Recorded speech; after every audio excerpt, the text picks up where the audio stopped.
By the summer of 1945, the United States Navy controlled more battleship firepower than the rest of the world's navies combined. Roughly 23 of these armored giants had worn the American flag at some point during the Second World War, more than Britain, Japan, and Germany could field together. Within 5 years of victory, though, the Navy would intentionally destroy several of its own. Not in combat. Not as casualties of some forgotten skirmish. These were warships that had survived torpedoes, kamikaze strikes, and a surprise attack that killed thousands, deliberately placed in the path of a weapon so new that most of the sailors who manned their guns at Iwo Jima and Okinawa couldn't have explained what it actually did. So what really happened to America's massive World War II battleship fleet? And why would the same Navy that built these ships turn around and sink several of them on purpose? To understand how it ended, it helps to understand how it started. In the 1920s and 1930s, the major naval powers had agreed to limits on battleship construction through the Washington and London naval treaties, caps on tonnage and gun caliber designed to prevent another ruinous arms race like the one that preceded the First World War. The Washington Treaty alone capped the United States and Britain at roughly 525,000 tons of battleship tonnage apiece, with Japan limited to about 315,000 tons, a ratio meant to keep any one navy from running away with the balance of power. The United States entered the 1930s with a fleet of older standard-type battleships, ships like Arizona, Oklahoma, and Pennsylvania, vessels laid down in the late 1910s, slower than what would come later, but heavily armored and armed with 14 or 16-inch guns. As Japan and Germany began openly ignoring treaty limits, the system collapsed and American shipyards started laying down a new generation of fast battleships, ships built to keep pace with aircraft carriers rather than trail behind them. Then came December 7, 1941. Japanese aircraft struck the battleships moored at Pearl Harbor in a single coordinated wave, and within roughly 2 hours, the backbone of the Pacific battle line had been gutted. Arizona's forward magazine detonated, killing 1,177 men in a matter of seconds, nearly half of all American deaths that single morning. Oklahoma rolled over and settled into the harbor's mud. 6 other battleships present that day, California, Nevada, Tennessee, Maryland, West Virginia, and Pennsylvania, were damaged, some of them severely, but none beyond recovery. This was the problem facing American naval planners by early 1942. The most visible symbol of national naval power had just been humiliated at anchor by aircraft alone, and it was aircraft carriers, not battleships, that had launched the attack. The Navy needed its surviving battleships back in the fight, and it needed to work out, in real time, what role these enormously expensive ships should even play in a war that carrier aviation was already starting to define. Even as the wreckage was still being cleared, American shipyards were racing to deliver more new battleships than any other nation would complete during the entire war. Between 1941 and 1944, the Navy commissioned 10 fast battleships, 2 of the North Carolina class, 4 of the South Dakota class, and 4 of the Iowa class, the largest and most heavily armed battleships the United States would ever build. Each Iowa-class ship displaced close to 45,000 tons and carried 9 16-inch guns capable of hitting a target more than 20 miles away. Compared to the Pearl Harbor-era battleships, these new ships were nearly 10 knots faster, quick enough to operate directly alongside the fleet carriers that were quickly becoming the Navy's real striking arm. Even these were not the largest battleships afloat during the war. Japan's Yamato and Musashi displaced close to 72,000 tons fully loaded, nearly 60% heavier than an Iowa-class ship, and carried 18-inch guns, the largest naval guns ever mounted on a warship. The United States never tried to match that size directly. Instead, American planners bet on numbers, speed, and a production capacity no other country could match, and that bet would shape everything that happened to this fleet once the shooting stopped. Repair crews at Pearl Harbor spent most of 1942 patching, refloating, and rebuilding what they could of the damaged battle line. California had taken on so much water from bomb and torpedo damage that she settled to the harbor floor days after the attack and had to be raised before repairs could even begin. Salvage divers worked for months sealing Oklahoma's hull, and although she was finally righted in late 1943, naval planners had already decided she wasn't worth fully restoring. She spent the rest of the war as a stripped, unarmed hulk. Nevada was patched up and back in service by the end of 1942, in time to support the invasion of the Aleutian Islands. California and West Virginia took far longer, not returning to the fleet until 1944, by which point the war had moved thousands of miles from Hawaii. Tennessee, Maryland, and Pennsylvania were repaired more quickly, and spent much of 1942 and 1943 escorting convoys and shelling Japanese-held islands during the early island-hopping campaigns across the Central Pacific. In October 1944, 6 of these rebuilt battleships got something close to a second chance at Pearl Harbor's expense. At the Battle of Surigao Strait, part of the larger fighting around Leyte Gulf, Mississippi, Maryland, Tennessee, California, Pennsylvania, and West Virginia, most of them survivors of the December 1941 attack, formed a battle line across the strait and opened fire on the Japanese battleship Yamashiro as it approached in darkness.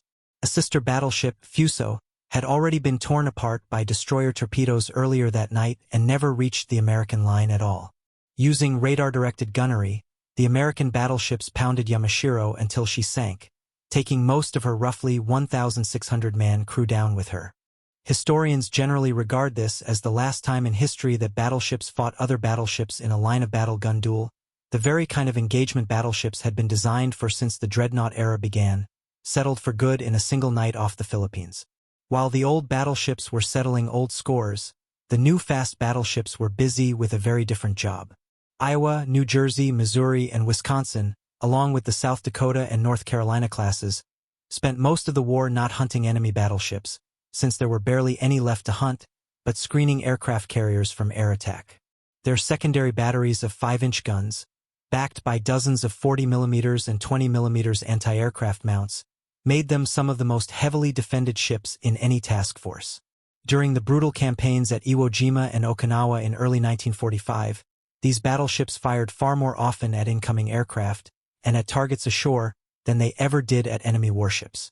Off Iwo Jima alone, battleships and cruisers fired thousands of rounds of naval gunfire in support of Marines fighting their way up Mount Suribachi. At Okinawa that April, a kamikaze strike on New Mexico killed 54 sailors, a grim reminder that even the newest, best-defended battleships in the fleet were never truly safe from the air. By the time Japan surrendered in September 1945, the United States had more battleships in commission than any navy in history had ever assembled, and arguably less use for them than at any point in naval history. Aircraft carriers had sunk more enemy capital ships, covered more amphibious landings, and projected more striking power across the Pacific than the battle line ever managed. The battleship hadn't lost the war. It had simply been upstaged by something faster, more flexible, and far cheaper to operate per ton of firepower delivered.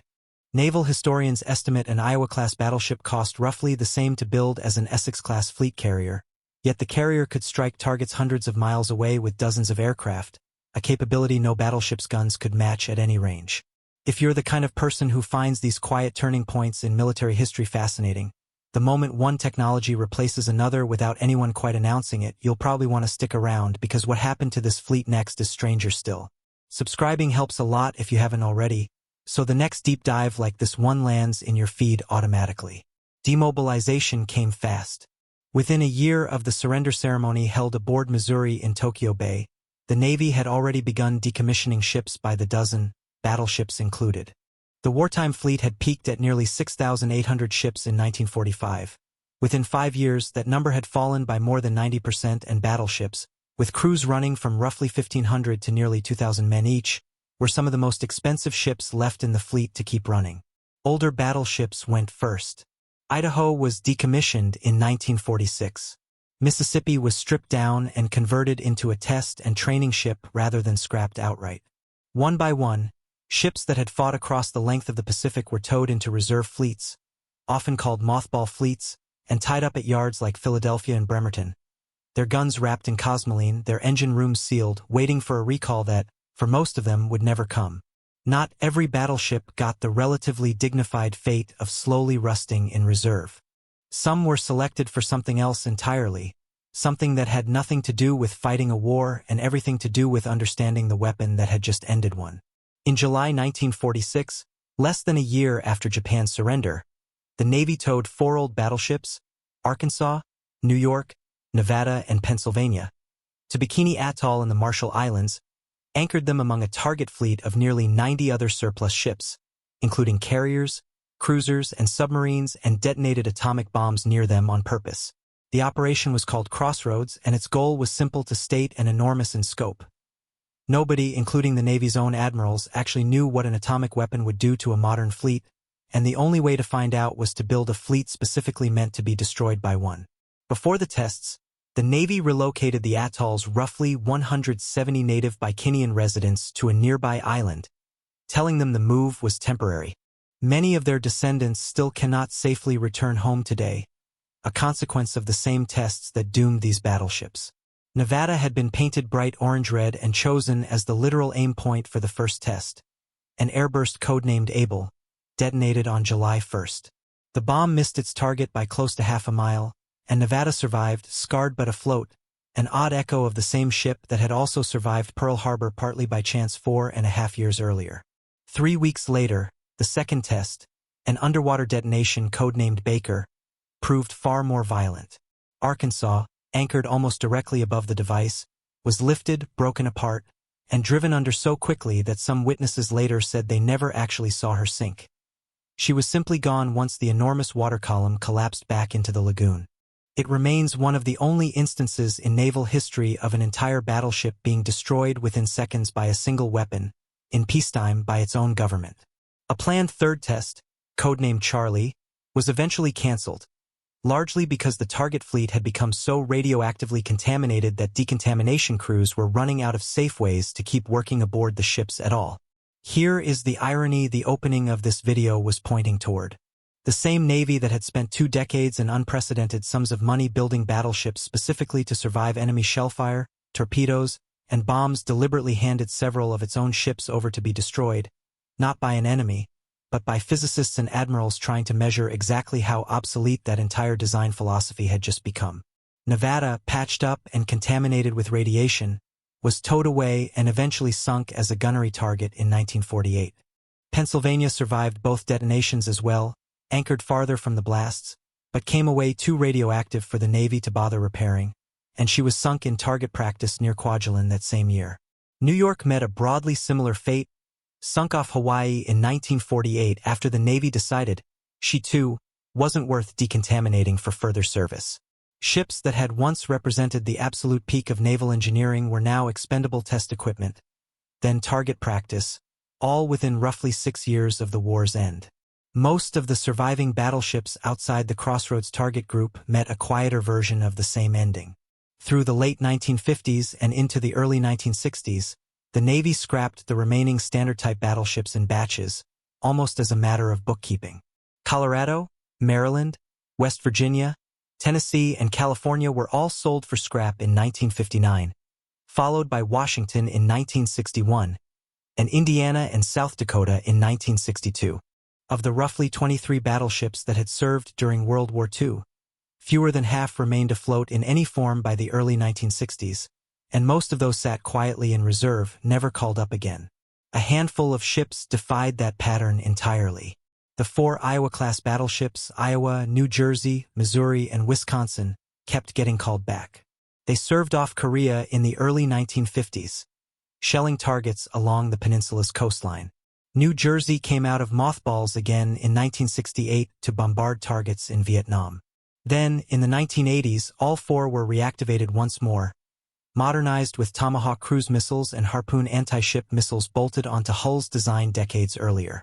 Missouri and Wisconsin fired their 16-inch guns at targets in the Gulf War in 1991, the last time in history any battleship has fired its main guns at an enemy. Iowa was decommissioned in 1990, followed by New Jersey and Wisconsin in 1991 and Missouri in 1992, this time for good. Even then, Iowa and Wisconsin technically stayed on the Naval Vessel Register as potential reserve assets until 2006, meaning that for 60 years after the war ended, the Navy never fully closed the door on calling a battleship back into service. Some ships simply disappeared. Some became scrap metal, melted down into things nobody would ever connect to a battleship again. South Dakota herself was scrapped in 1962, but pieces of her hull and her mast were preserved as a memorial park back home in Sioux Falls, a small consolation for a ship that took more battle damage in a single 1942 engagement than almost any other American battleship survived during the entire war. A few ships got luckier still. 8 American World War II battleships survive today as museum ships: Texas, North Carolina, Massachusetts, Alabama, Iowa, New Jersey, Missouri, and Wisconsin. Texas has the distinction of being the first, dedicated as a museum back in 1948, and she has since undergone a major hull restoration in dry dock to keep her afloat for future generations. Visitors can walk their decks, stand inside their gun turrets, read the names of the men who served aboard them. Two more, Arizona and Oklahoma, are memorialized at Pearl Harbor itself, though neither ship survives intact. The National Park Service estimates more than 1 million visitors come to the Arizona Memorial each year, roughly 1,000 times the number of men who died aboard her that morning. Arizona still rests on the harbor floor, oil occasionally seeping to the surface even now, more than 8 decades later. Some call it the tears of the Arizona. It isn't a metaphor historians invented for effect. It's bunker fuel, still leaking from a hull that has never been raised, because raising it would mean disturbing the resting place of more than 900 sailors still entombed inside.